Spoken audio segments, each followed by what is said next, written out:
तो आज मैं आपको एक अनोखी रहस्यमय कहानी सुनाऊंगा। अगर आप चैनल पर नए हैं तो अभी सब्सक्राइब कर ले, क्योंकि यह मेरा दूसरा नया चैनल है। तथा कहानी पूरा देखे, अंत में एक अनोखा रहस्य छुपा है। धन्यवाद। तो सुनिए। बहुत समय पहले एक राज्य था जो अपनी कला, संस्कृति और ज्ञान के लिए जाना जाता था। इस राज्य की राजकुमारी का नाम काव्या था। काव्या बहुत प्रतिभाशाली थी और उन्हें संगीत, नृत्य और चित्रकला में महारत हासिल थी। लेकिन उनके जीवन में एक गहरा सूनापन था। उन्हें ऐसा लगता था कि उनकी कला में कोई कमी है, एक ऐसी कमी जो केवल सच्चे प्रेम से ही पूरी हो सकती है। उसी राज्य में एक रहस्यमय झील थी जिसे नीलमणि की झील कहा जाता था। कहा जाता था कि इस झील का पानी केवल तभी नीले रंग का होता था जब कोई सच्चा प्रेम उसके पास आता था। लेकिन कई वर्षों से इसका पानी सामान्य और उथला था। लोग मानते थे कि झील का रंग बदलता नहीं, क्योंकि सच्चा प्रेम अब इस दुनिया में मौजूद नहीं है। काव्या ने इस झील के रहस्य को जानने का निश्चय किया। उनकी यात्रा के दौरान उनकी मुलाकात एक युवा चित्रकार से हुई जिसका नाम विक्रम था। विक्रम बहुत ही कुशल चित्रकार था, लेकिन वह केवल अपने लिए चित्र बनाता था। वह मानता था कि कला का उद्देश्य सिर्फ खुद को खुश करना है। विक्रम ने काव्या का मजाक उड़ाया और प्रेम जैसी कोई चीज नहीं होती, ये सिर्फ एक कल्पना है। जब हरितालिका तीज का दिन आया तो काव्या ने नीलमणि की झील के पास जाकर व्रत करने का संकल्प लिया। उन्होंने यह व्रत किसी राजकुमार के लिए नहीं, बल्कि सच्चे प्रेम की खोज के लिए किया। उन्होंने ये भी प्रण लिया कि जब तक झील का पानी नीले रंग का नहीं होगा, वे अन्न जल का त्याग नहीं करेगी। पूरे दिन काव्या ने झील के पास बैठकर अपनी कला को महादेव और देवी पार्वती को समर्पित किया। उन्होंने अपनी सारी कला, अपने संगीत, नृत्य और चित्रकला को एक ही धुन में पिरोया। उनकी कला में कोई स्वार्थ नहीं था, केवल एक ही इच्छा थी, प्रेम को फिर से इस दुनिया में लाना।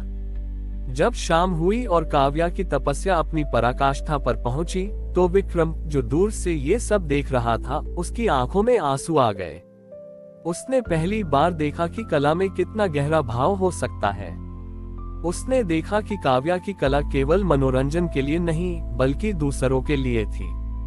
विक्रम को अपनी गलती का एहसास हुआ। उसने अपने अहंकार को त्यागा और अपनी सारी कला को काव्या के प्रेम के सामने समर्पित कर दिया। उसने अपने सारे बनाए हुए चित्र फाड़ दिए और एक नया चित्र बनाना शुरू किया। इस चित्र में उसने काव्या के प्रेम और झील की सुंदरता को चित्रित किया। जैसे ही विक्रम का चित्र पूरा हुआ, एक चमत्कार हुआ। नीलमणि की झील का पानी नीले रंग का हो गया और उसमें एक दिव्य चमक आ गई। झील के पानी में काव्या और विक्रम की छवि एक साथ दिखाई दी। उन्हें एहसास हुआ कि वे एक दूसरे के लिए बने हैं। इस प्रकार हरितालिका तीज का व्रत अहंकार के त्याग, सच्चे प्रेम की खोज और कला के समर्पण का प्रतीक बन गया। काव्या और विक्रम ने ये साबित कर दिया कि जब दो सच्चे हृदय मिलते हैं तो वे न केवल अपने जीवन को, बल्कि पूरे संसार को भी सुंदर और प्रेमपूर्ण बना सकते हैं। नीलमणि की झील के नीले होने का चमत्कार पूरे राज्य में एक नई आशा लेकर आया। राजा ने काव्या और विक्रम के विवाह का ऐलान किया और उनका विवाह किसी राजसी समारोह से ज्यादा कला और प्रेम के उत्सव जैसा था। विवाह के बाद काव्या और विक्रम ने अपना पूरा जीवन कला के माध्यम से लोगों के दिलों में प्रेम जगाने में समर्पित कर दिया। उन्होंने मिलकर एक ऐसा कला गुरुकुल खोला जहां चित्रकला, संगीत और नृत्य को केवल मनोरंजन के लिए नहीं, बल्कि आध्यात्मिक विकास और सामाजिक सद्भाव के लिए सिखाया जाता था। वे लोगों को सिखाते थे कि हरितालिका तीज का व्रत सिर्फ अपने पति के लिए नहीं, बल्कि अपने जीवन की कला को प्रेम से भरने के लिए है। लेकिन जल्द ही उनके सामने एक नई चुनौती आई। पड़ोसी राज्य का एक राजा, जिसका नाम ध्रुवदेव था, बहुत अहंकारी था। वह मानता था कि कला और प्रेम सिर्फ कमजोर लोगों के शौक हैं। उसे लगता था कि असली शक्ति केवल धन और सैन्य बल में होती है। उसने ये सुनकर कि नीलमणि की झील प्रेम से नीली हो गई है, उसे अपने राज्य में ले जाने का निश्चय किया, ताकि वह उस झील की शक्ति से और भी शक्तिशाली बन सके। ध्रुवदेव ने काव्या और विक्रम को चुनौती दी कि यदि वे अपनी कला से उसके मन को नहीं बदल पाए तो वह युद्ध करेगा। हरितालिका तीज का पर्व फिर से आया। इस बार काव्या और विक्रम ने मिलकर ध्रुवदेव के सामने अपनी कला का प्रदर्शन करने का निश्चय किया। ध्रुवदेव के दरबार में सन्नाटा था। उसने अपनी तलवार को देखते हुए इंतजार किया। काव्या ने अपना सबसे सुंदर नृत्य प्रस्तुत किया और विक्रम ने उस नृत्य को अपने चित्र में उतारा। उनका नृत्य और चित्र इतना भावपूर्ण था कि उसने सीधे ध्रुवदेव के दिल को छू लिया।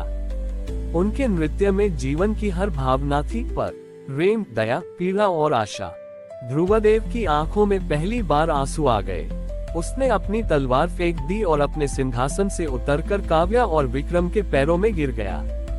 उसने कहा, आज तक मैंने सिर्फ शक्ति और तलवार की भाषा समझी थी, लेकिन आज तुम्हारी कला ने मुझे प्रेम और शांति की भाषा सिखा दी। तुम दोनों ने मुझे हरा दिया है और तुम्हारी हार में ही मेरी सबसे बड़ी जीत है। ध्रुवदेव ने अपनी गलती के लिए माफी मांगी और उसने अपने राज्य में कला और प्रेम को सर्वोच्च स्थान दिया। इस प्रकार हरितालिका तीज का व्रत कला, शांति और हृदय परिवर्तन का प्रतीक बन गया। काव्या और विक्रम ने ये साबित कर दिया कि दुनिया में सबसे बड़ी शक्ति छोटी ही वह होती है जो बिना युद्ध के ही दिलों को जीत लेती है। ध्रुवदेव के हृदय परिवर्तन के बाद काव्या और विक्रम के राज्य में एक नया दौर शुरू हुआ। ध्रुवदेव ने अपनी क्रूरता को त्याग कर काव्या की कला गुरुकुल में दाखिला लिया और एक विनम्र शिष्य बन गया। उसने अपनी सैन्य शक्ति का उपयोग सीमा विवादों को हल करने और शांति स्थापित करने में किया। हरितालिका तीज का पर्व उनके लिए एक विशेष उत्सव बन गया, जहां सभी राजा और प्रजा एक साथ मिलकर एक नई कलाकृति बनाते थे जो एकता और प्रेम का प्रतीक थी। काव्या और विक्रम का प्रेम और भी गहरा होता गया। वे सिर्फ राजा और रानी नहीं थे, बल्कि पूरे देश के लिए कला और प्रेरणा के स्रोत बन गए थे। नीलमणि की झील हमेशा के लिए नीली हो गई थी और उसका पानी इतना शुद्ध था कि जो भी उसे पीता, उसके मन से सारा द्वेष और अहंकार दूर हो जाता था। एक दिन उनके राज्य में एक बड़ा अकाल पड़ा। यह अकाल किसी प्राकृतिक आपदा के कारण नहीं, बल्कि लोगों के बीच बढ़ते भौतिकवाद और लालच के कारण था। लोग अपने स्वार्थ में इतने डूब गए थे कि उन्होंने एक दूसरे की मदद करना बंद कर दिया था। नीलमणि की झील का पानी भी धीरे धीरे कम होने लगा। काव्या और विक्रम को ये बात समझ आ गई थी कि जब तक लोगों के मन की यह कमी दूर नहीं होगी, तब तक यह अकाल खत्म नहीं होगा। हरितालिका तीज का पर्व फिर से आया।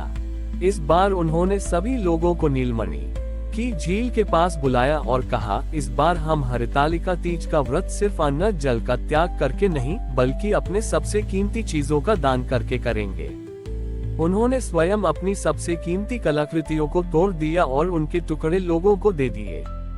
लोगों ने भी अपने गहने, धन और कपड़े गरीबों में बांट दिए। यह व्रत केवल उपवास नहीं था, बल्कि निस्वार्थता और त्याग का प्रतीक था। जब सभी ने अपना दान पूरा किया, तो काव्या और विक्रम ने एक साथ मिलकर महादेव और देवी पार्वती का ध्यान किया। उनकी प्रार्थना में कोई स्वार्थ नहीं था, केवल लोगों के लिए दया थी। अचानक एक चमत्कार हुआ। नीलमणि की झील का पानी फिर से भरने लगा और उसका रंग पहले से भी ज्यादा गहरा नीला हो गया। उस पानी में एक दिव्य अमृत का स्वाद था। उसी रात मूसलाधार बारिश हुई और अकाल खत्म हो गया। इस प्रकार हरितालिका तीज का व्रत निस्वार्थता, त्याग और सामूहिक सद्भाव का प्रतीक बन गया। काव्या और विक्रम ने ये साबित कर दिया कि सबसे बड़ी संपत्ति वह होती है जो हम दूसरों को देते हैं, और सबसे बड़ा अकाल वह होता है जो हमारे दिलों में होता है। उनकी कहानी युगों युगों तक ये संदेश देती रही कि जब हम एक दूसरे के लिए त्याग करते हैं, तो हम सबसे बड़ी आपदाओं को भी हरा सकते हैं। हमारी और भी आध्यात्मिक एवं अनोखी कहानियां देखने के लिए हमारे चैनल पर जाएं तथा धार्मिक एवं पौराणिक अनोखी कहानियां हमारे चैनल पर है। कृपया जाके देखें तथा हमारे चैनल को सब्सक्राइब करके रखें और वीडियो लाइक जरूर करें। धन्यवाद।